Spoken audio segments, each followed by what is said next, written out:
The interesting thing about Tomorrowland is that it's an intriguing idea, and it's connected with Disney in a really interesting way. In our modern world, everywhere we look, we see the influence science has upon our daily lives. Many of the things that seem impossible now will become realities tomorrow. Walt Disney was really interested in the future and all the possibility it could bring. It completely and totally fired up his creative imagination. A beautiful tomorrow, just a dream away. That says we're going places. There's progress ahead. A lot of this circles around who Walt Disney really was. He looked at the future with some idea that there's some hope and some positive outcome.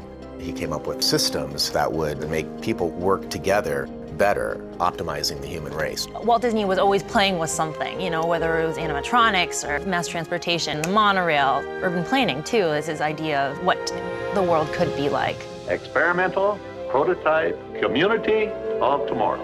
I think he thought the best way to do that was not to preach about it, but to do it. There's a lot of similarities between the last project he was working on, the Epcot Center, and Tomorrowland, which was this utopian version of what we at our best could be. Since I was a little kid, Tomorrowland has not always felt traditionally science fiction to me.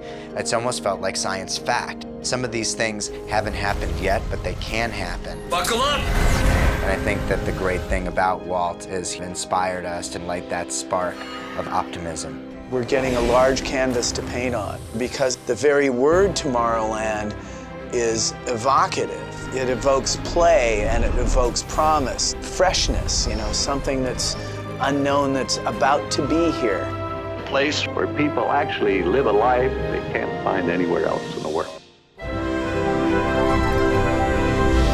Rated PG.